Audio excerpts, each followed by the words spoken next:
Here is the breaking news, ladies and gentlemen. Killing of Charlie Clark, conservative activist, suspect Tyler Robinson, who is 22 in age, has been arrested in connection of the killing of Charlie, a prominent conservative figure on a college campus in Utah. Authorities believe the act was targeted. This is the #1 breaking news going on around the globe. Let us welcome all of you from inside the country and around the globe at International Affairs Program, broadcasting from SATV's studio. We have a very distinguished, prominent and respectable personality in the studio, Mr. John Charles Dalton. He's an international consultant. His background is enormous achievements he has. He is from Johns Hopkins University. He is in the studio. Sir, welcome to the studio once again. Thank you. Thank we you. have our international affairs commentator Shamsul Alam Panthu at the studio with a lot of breaking news. And we have in connections from Washington DC, Norman Flat Barnes, and from Utah, USA, Sir Scott Leckman, both of them. Welcome to today's show. First, let me begin from Scott Leckman. You are in Utah. The incident took place in Utah, and you have the latest development. Sir Scott Leckman, would you please contribute your first introductory issues on Charlie? This has been a rough few days here in Utah. I just happened to be driving by the campus of Utah Valley University when the assassination happened. I knew that Charlie Kirk was coming, but I didn't realize it was that day.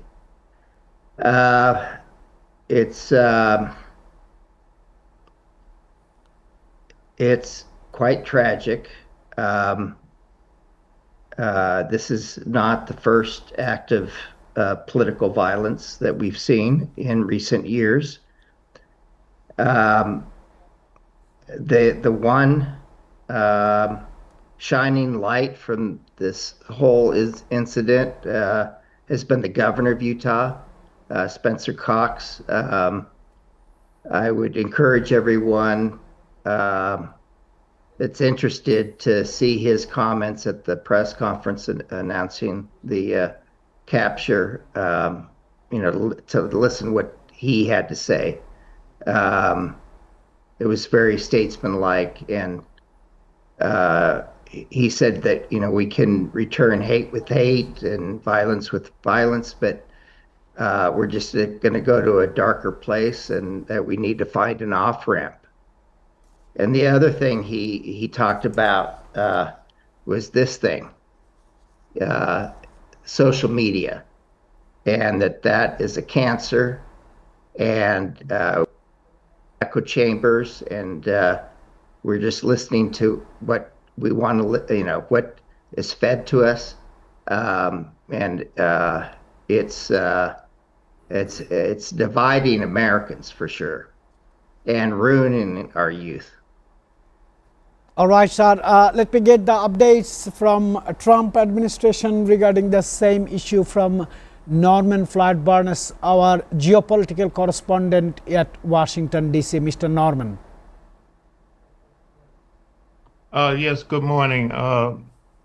Here on the East Coast, particularly in Washington and everywhere else, the issue is the assassination of Charlie Kirk. And yes, the internet is on fire. The pros, the cons, the left and the right are using this as a opportunity to, as they put it, go to war, meaning they're exchanging very nasty comments, threats. There have been several universities here on the East Coast, Midwest, several historical Black universities has closed down on Thursday and Friday because of the threats. We anticipate additional problems in the upcoming week. The concern is that now the uh, the different parties has now verbalized to the point where some people, academic, particularly professors and professional people, have lost their jobs based on comments they have made in the negative about the assassination. So we are at a very critical point right now.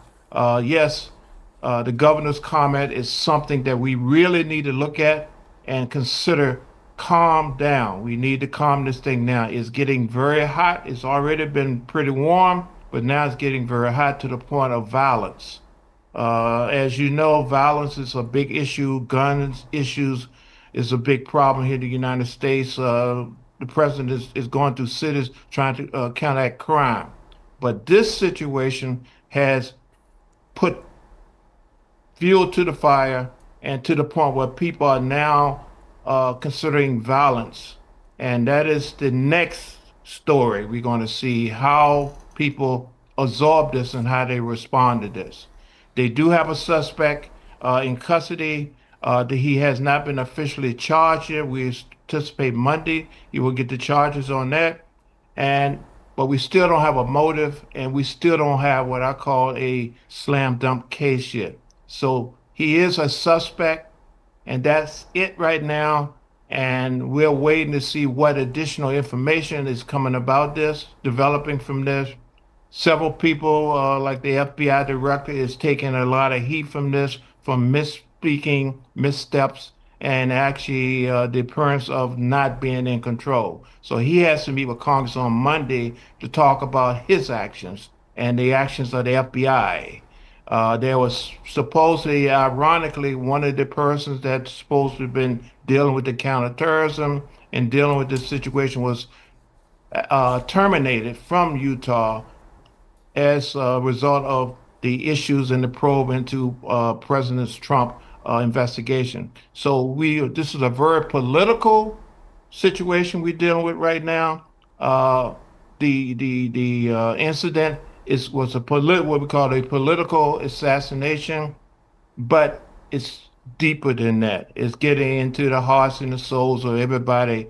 I don't know anyone in the United States who's not aware of what's going on and following this. All right, sir. Thank you very much. Both of the gentlemen, Scott Lickman and Norman Flatburn. Here is John Charles Dalton, very experienced, very learned, very humble person. Sir, may I know your take on this? And with this, if I add one question, what does the killing of conservative activist Charlie reveal about the growing risk of politically motivated violence inside the United States? Yeah, I think we all have to have some sympathy for Charlie Kirk, his wife, his two children. It's a time for us to have some grieving and to sort of understand that it's never acceptable to resort to violence, especially for political purposes. But I think I'm about to lose my job because Charlie Kirk was an odious person. He is not someone that should be celebrated in any way. He was a misogynist, he was a racist, he hated women, he hated Jews, he talked openly about forcing people into very difficult situations. He had one or two good things that he was in favor of, which surprises me. He was in favor of releasing the Epstein files, and he was in favor of more housing for young families. He only believed in family life. Nobody could be single, no one should be otherwise involved in society. He believed in the great replacement theory, that all the white people, all the white Christians are going to be replaced by Jews and blacks and other minorities. And he used this platform to create enormous division, as Norman has pointed out, enormous division. He was not a political person. We can use the term assassination, and I respect both of you for using that term, and probably everybody will use it as well. But he was not a member of Congress. He's not like Gabby Giffords, who was in fact attacked for the way she thought. She's not even Donald Trump. He was not a political person. He was a political activist. And he used hate, fear, and venom to attract disaffected young men to come to the support of Donald Trump. And I'm very sorry that the man was shot because he deserved to have a platform and he has the First Amendment rights. But my goodness, he was certainly not the kind of person that represented my thoughts about what's good for America. And so we'll have a couple of weeks, maybe months of discontent.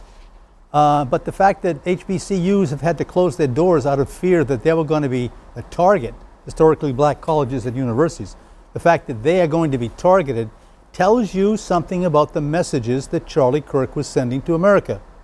And charismatic, wonderful guy, dropped out of college at age 18 to set up this Turning Point NGO. He was a divisive force himself.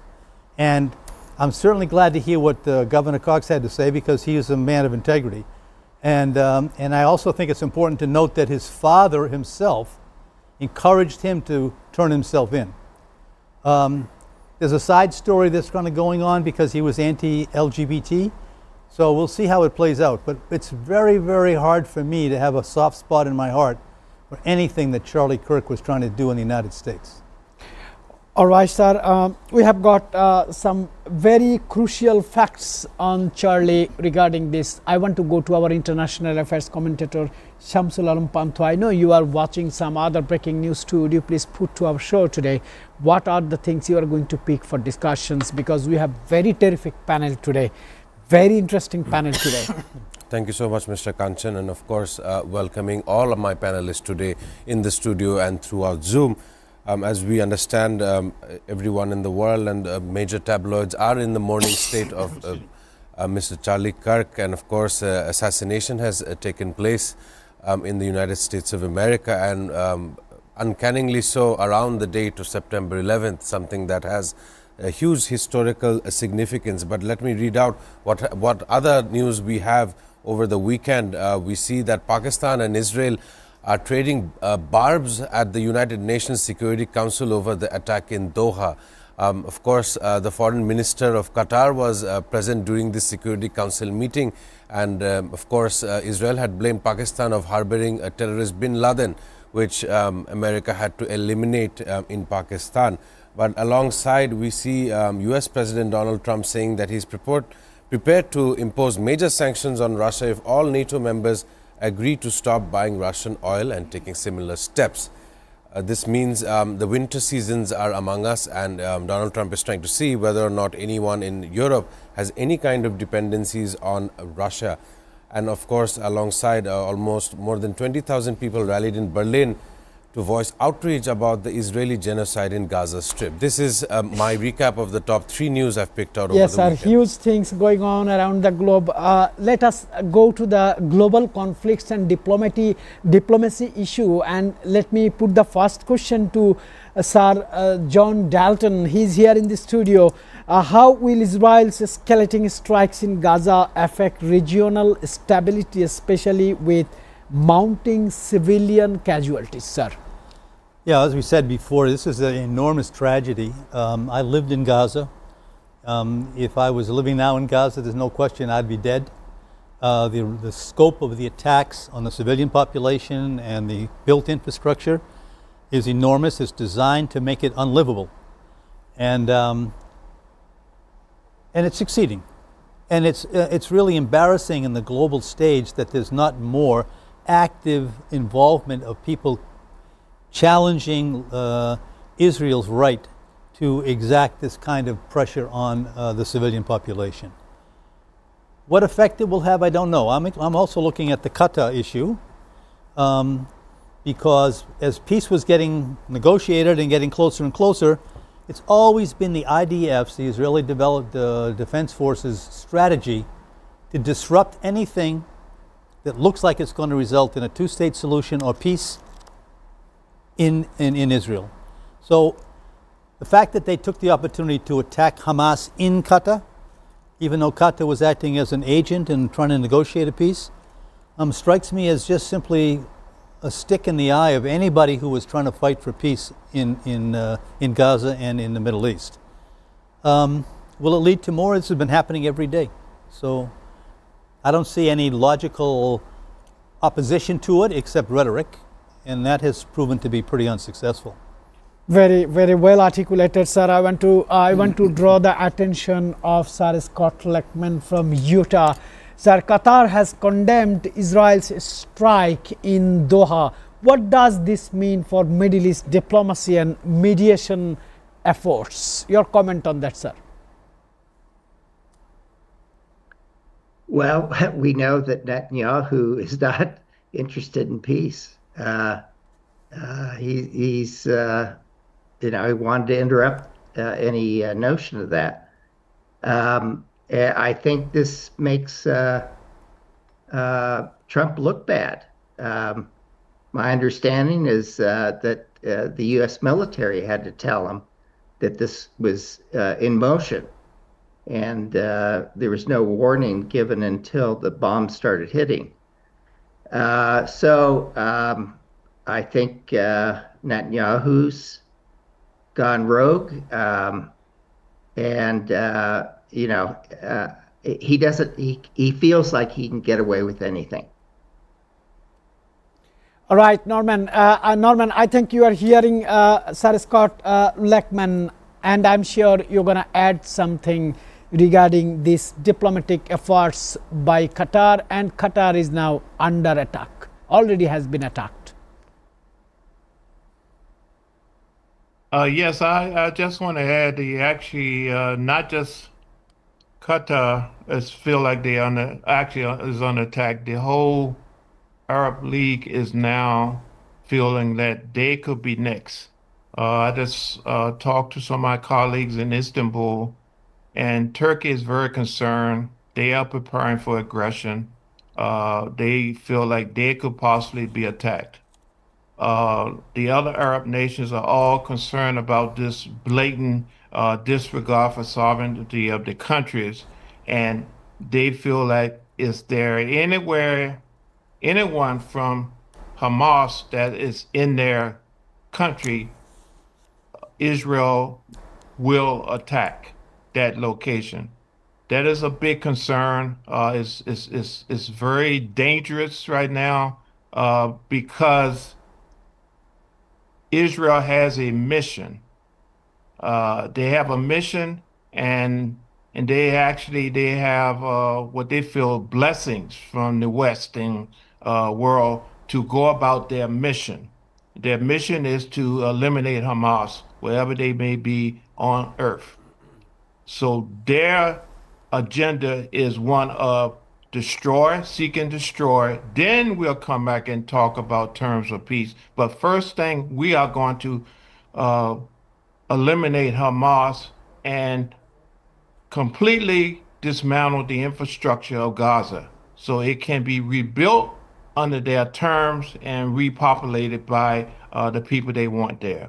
So this is a very disturbing thing because the Arab League believes that they are not going to stop just in Gaza.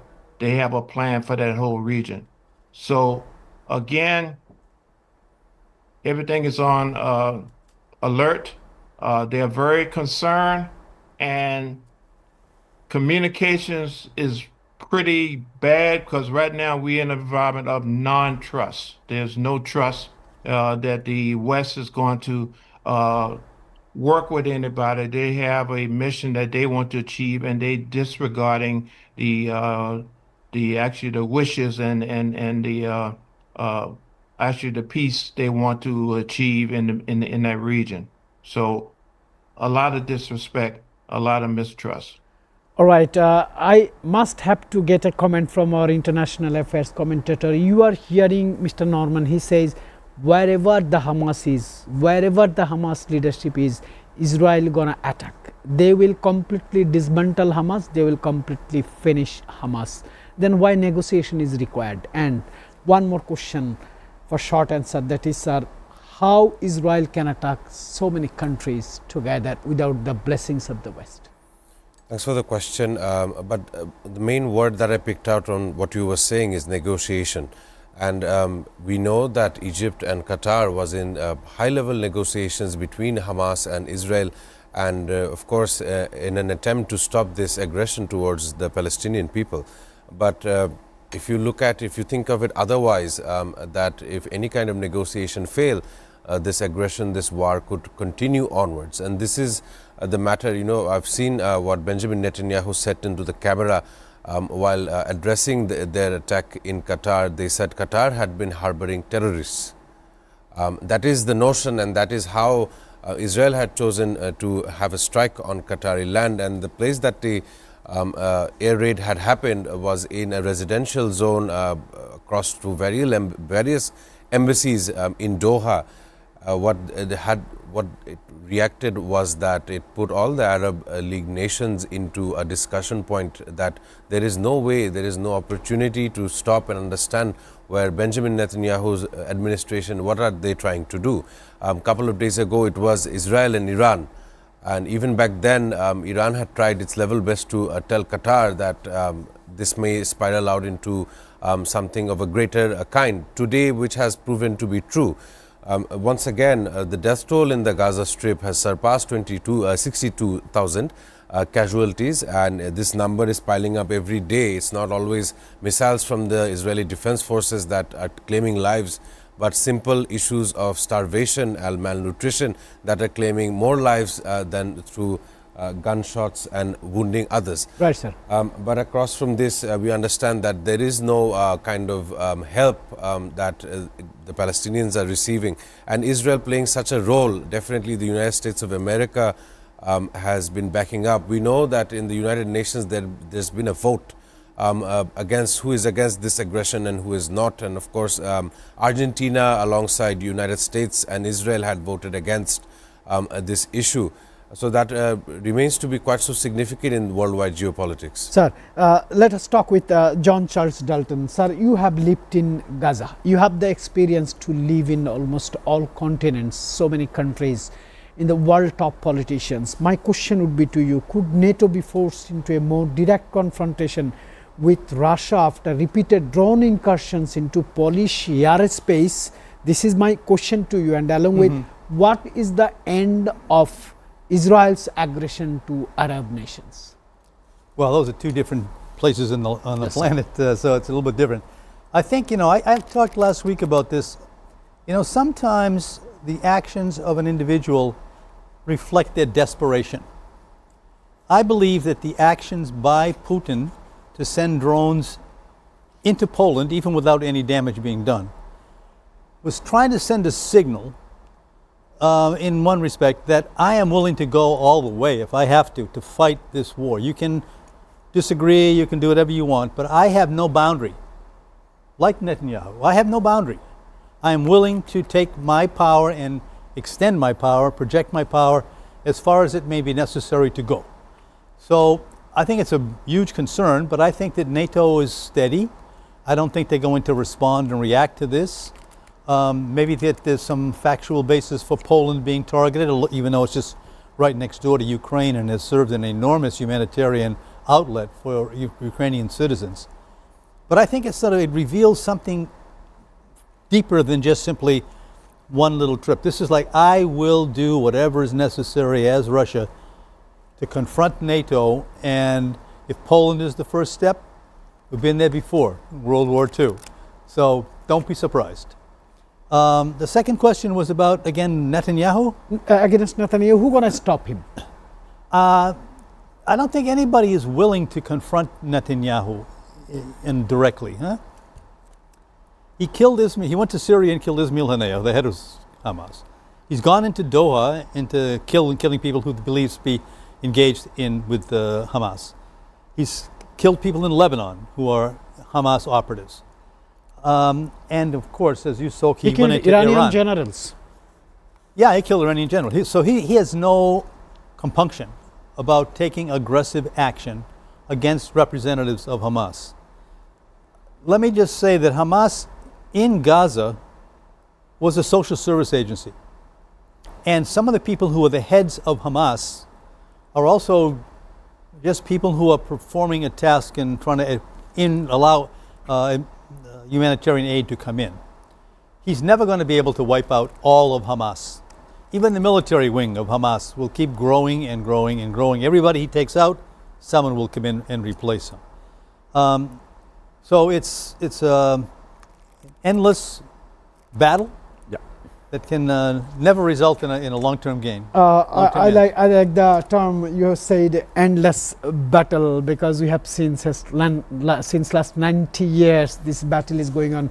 I want to get back to Scott Leckman from Utah, Salt Lake City, United States of America. Sir, my question would be, how significant is the EU's proposed sanction on Israel? Will it change Tel Aviv's strategy or deepen divisions within the European countries, sir?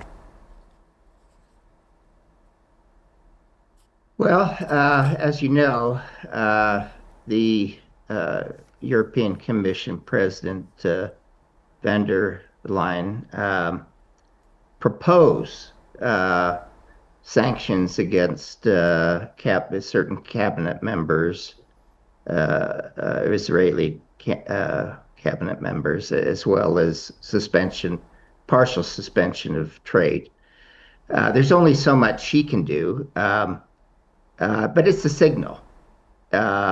I mean, she's going to have to get all the individual countries on board. There have been Spain and the Netherlands and Belgium have announced sanctions. So support for Israel is definitely cracking, and it's also cracking in the U.S. Democrats have given up on Israel. A recent poll of Democrats, not members of Congress, but Democrats, and 77% want to stop aid, totally stop all aid to Israel. Only 7% of Democrats want to support Israel. So, candidates, Democratic candidates that have received a lot of Israeli lobby money is going to have a tough time in the upcoming election. Now, they still have solid support among Republicans, but there are some Republicans, the America First Republicans, are also questioning support of Israel. So things are changing in the U.S. All right, Sir Scott Leckman. Yes, please. I just want to reinforce the fact that what Scott said. As a practicing Democrat in the United States, I will never support a candidate who endorses the actions of Israel ever again. All right, Scott Leckman, professor, writer, and he is a very good panelist for our show, and I heard that you will be traveling to Bangladesh very soon. We'll be definitely sitting in the studio talking with different issues. Sir, thank you very much, and advance welcome to Bangladesh. I want to go to Norman. Thank you. Norman, what is your take on that? What Mr. Scott says, and what impression you have got from Sir John Charles Dalton? Well, I concur with my fellow colleagues. The issue has developed to a point where even the people who are the politicians or the business people, or even anyone who's believe in Israel is now feeling embarrassed. I mean, to the point where, yeah, I believe in you, Israel, but your tactics, your methods are crude, rude, unusual, and uncivilized.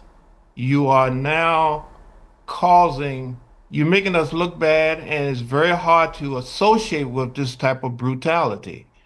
This is almost like someone is gone, lost their mind and basically going crazy. I'm going after this one tree, but I'm going to burn the whole forest down getting there. And anybody get in my way, I'm going to destroy them too.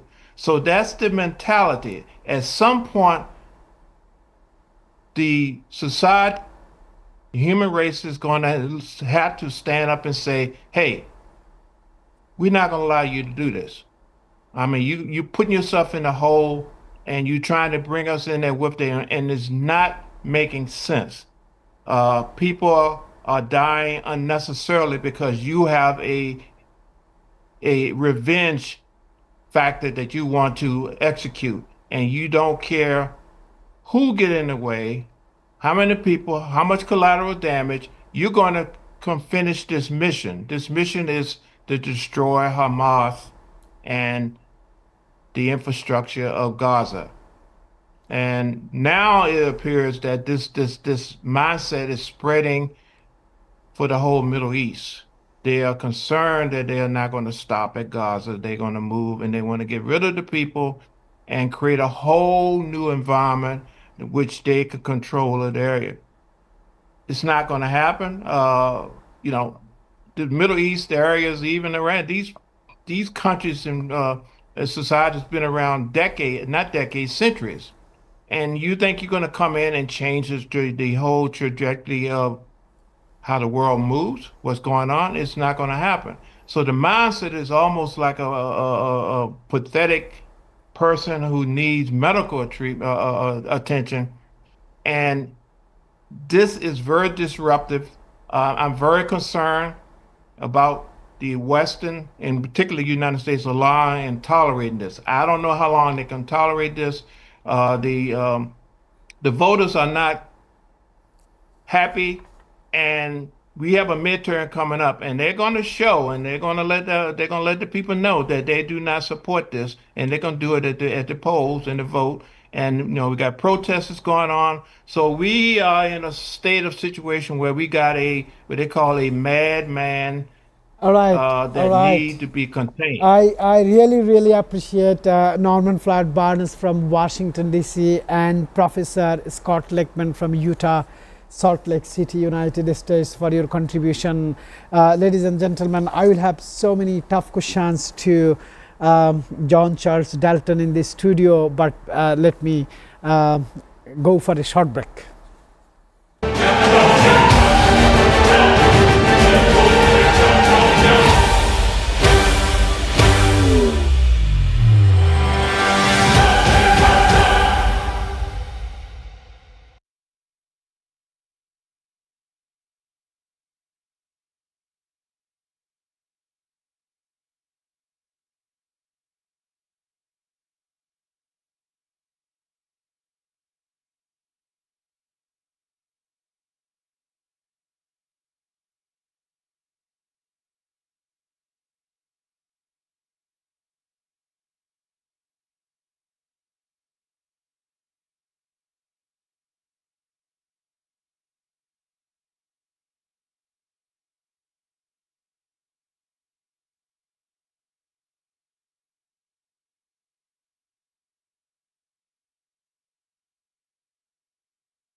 সারা দেশে লাখো মানুষের কঠোর কর্মতৎপরতা ও নিষ্ঠায় SA পরিবহন parcel and courier service এখন 16 কোটি মানুষের হাতের নাগালে।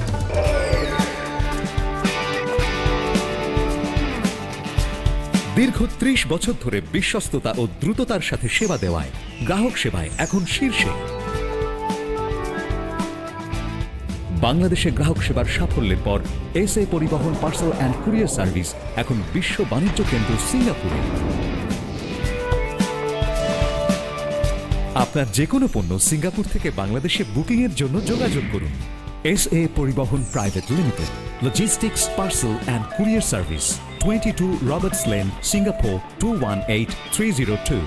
ফোন 0065 629 24900।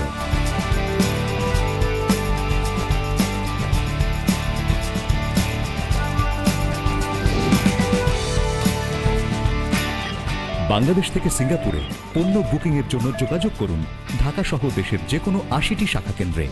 এসএ পরিবহন পার্সেল অ্যান্ড কুরিয়ার সার্ভিস, আপনার সেবা সব সময়। Welcome, Grand Palace Hotel, Dhaka. A majestic lobby blending timeless elegance with modern design. Experience 5-star comfort in suites and rooms. Sophisticated fine dining restaurant. Crystal clear swimming pool for ultimate relaxation. Modern gym and serene spa for well-being.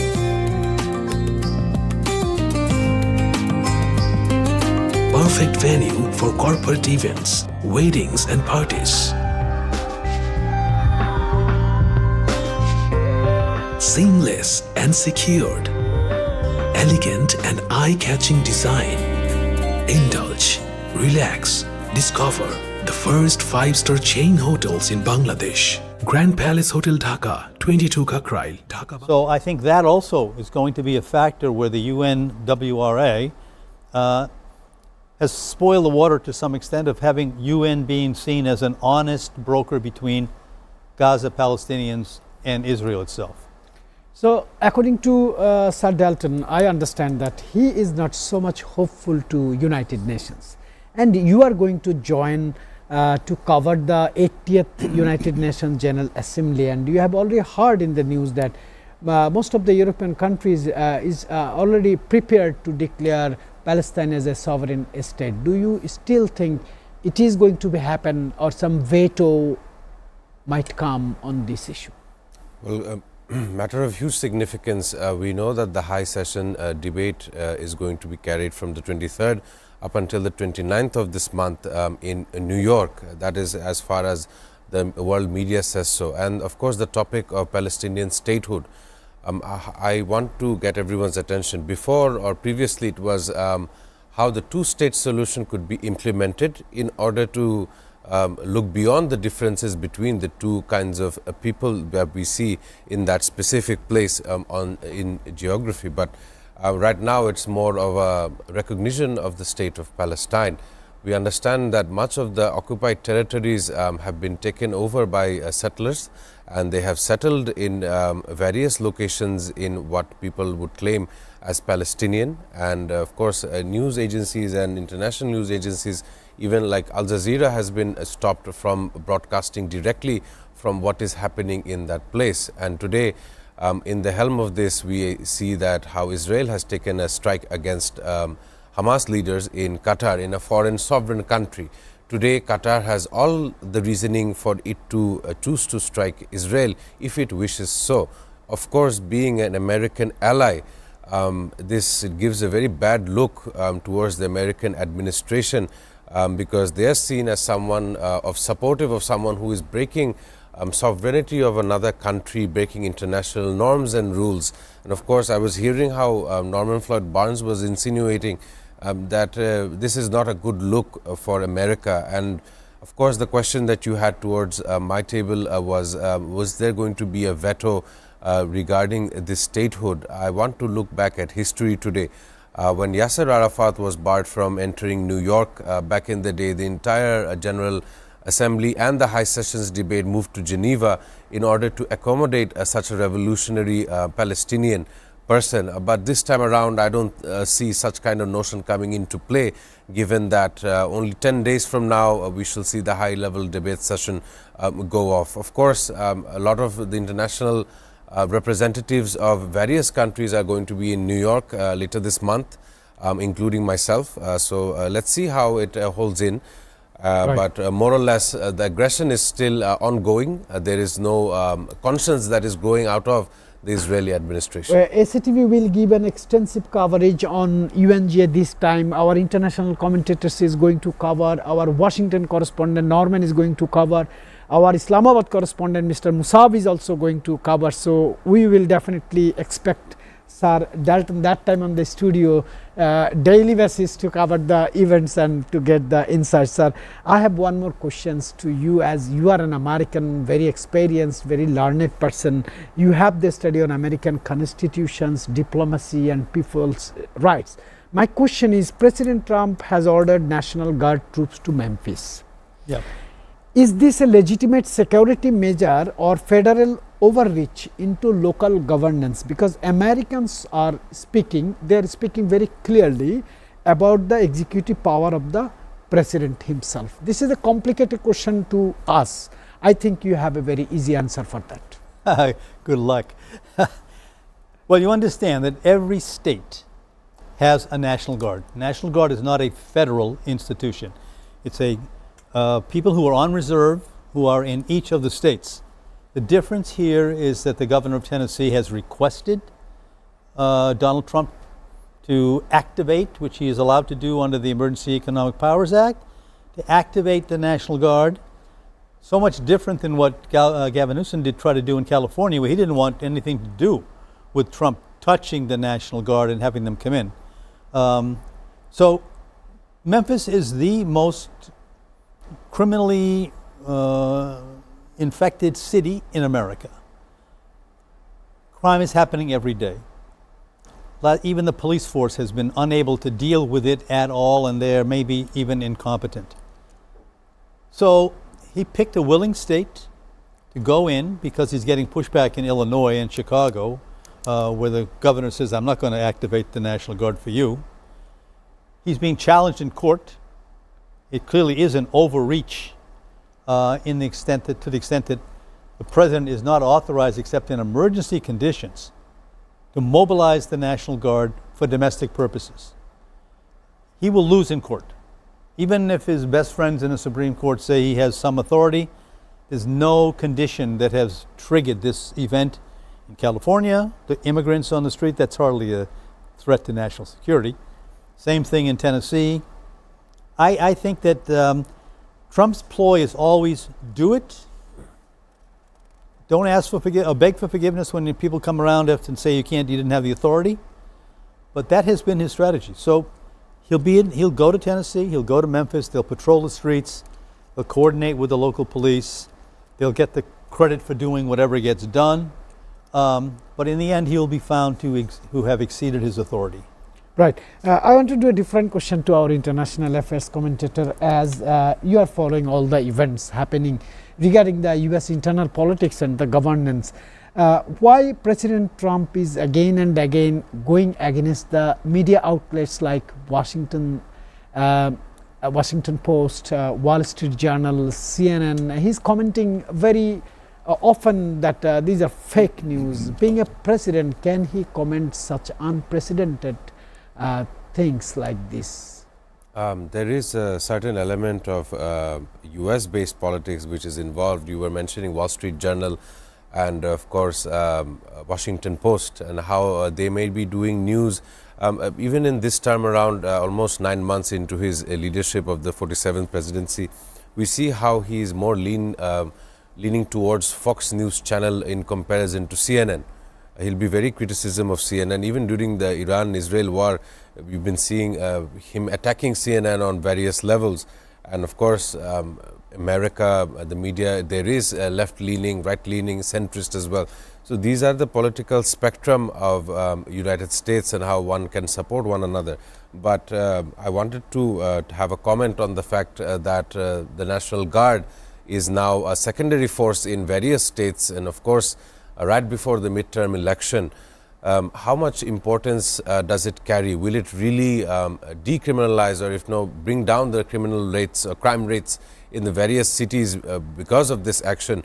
And mostly what I was thinking of, is there any kind of demotivation between the already existing police precincts or police force that there already is?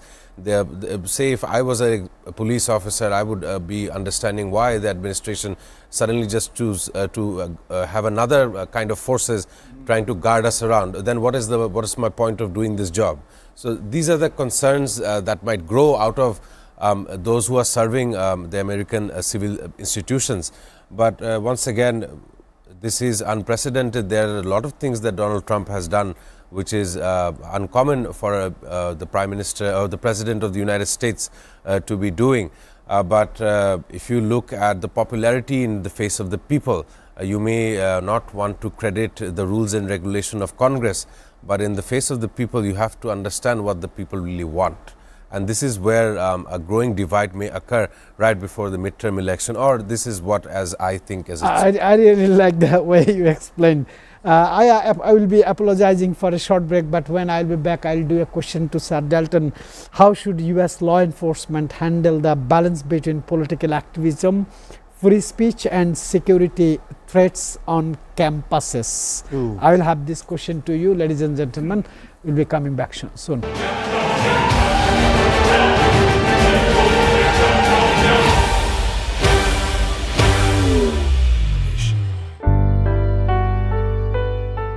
Welcome to Grand Club at Mirpur 10 Dhaka.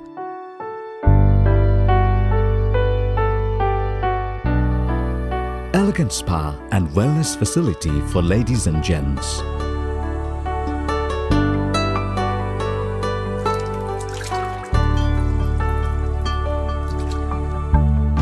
Play pool and snooker in international standard billiard zone.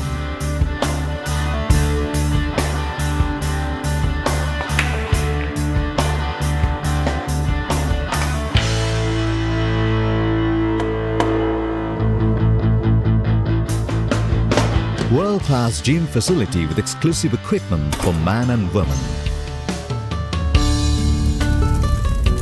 A restaurant of delicious local and international cuisine.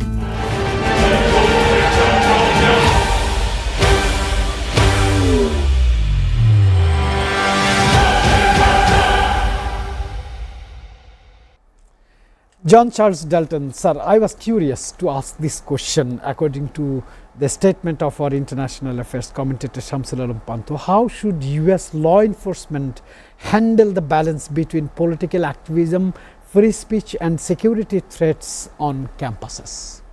Sure, that's a very good question, and it's actually playing out in many university settings. Simultaneously, you have to believe in the First Amendment rights of people of free speech, but there's a line beyond which they should not go, so that they infringe on other people's rights.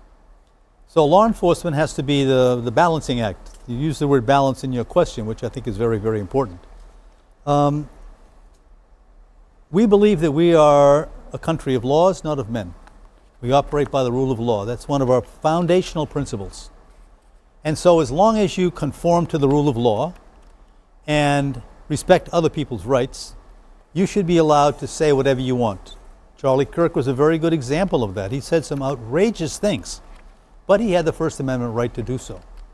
And so on college campuses, I was on college campuses during the Vietnam protests and so forth, but political activism is very welcome. It's a tradition in the American university system. It's a tradition in the Western intellectual arena. It has to be allowed. But outside forces coming in to repress it, like we did at Kent State many years ago, or campus police enforcing, preventing free speech from occurring, is unacceptable in the American political arena. We are a country of laws. You obey the law, you're fine. If you're doing something which infringes on the law, on someone else's rights of the law, or you're doing something like barricading a building, law enforcement has the right to come in and allow the free flow of ideas to play out. You can't have two standards. Activism is allowed up to a point. Sir, a few days back, two Palestinian students came to our studio. I think you can remember, one from Gaza, one from West Bank. I has declared that Sir John Charles Dalton will be in our studio today. They have sent me a question for Sir John Dalton. They said, please do this question to Dalton, sir. With Gaza hospitals and refugee shelters under threat, what immediate steps can the international community take to prevent a humanitarian catastrophe? Yeah, well, that's a great question. And up to now, the United States and the international community has done nothing except talk about it and condemn it. All of the hospitals are identified by Israel as having tunnels beneath them in which some Hamas and other Palestinian terrorist organizations are housed.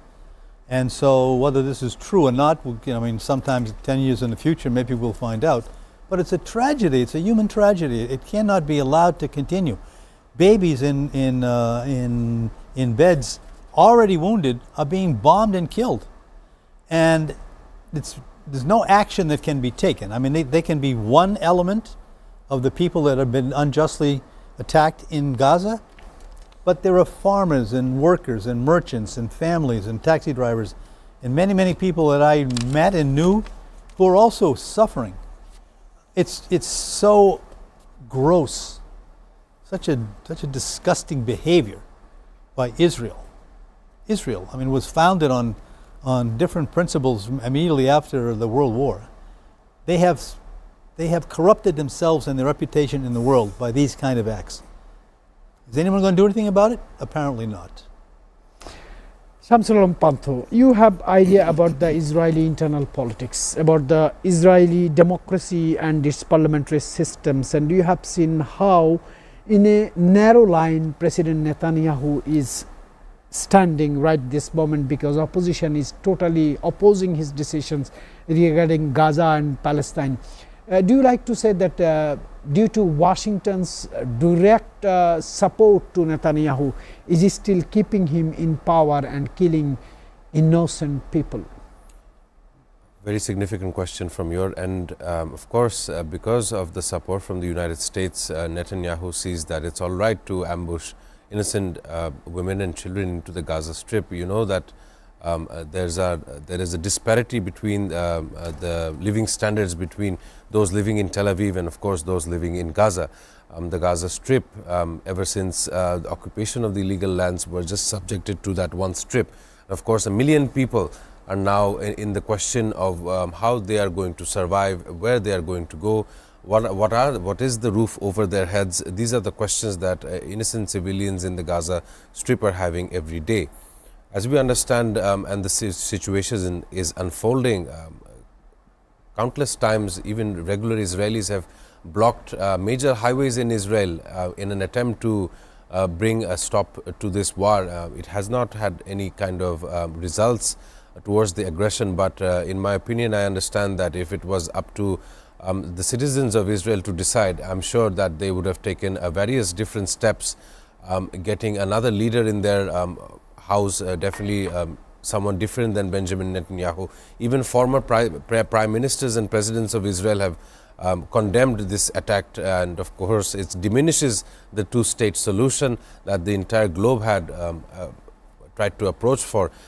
So right now the question remains, when will this stop, and what is the winning from killing people so generously on a daily basis? Sir, to be very honest, in my entire journalism career at home and abroad, I have found very few people who reads a lot, who gathers information, converts information into knowledge, knowledge into wisdom. Today we are very lucky, we have got Sir John Charles Dalton here. He is one of my very favorites, sir.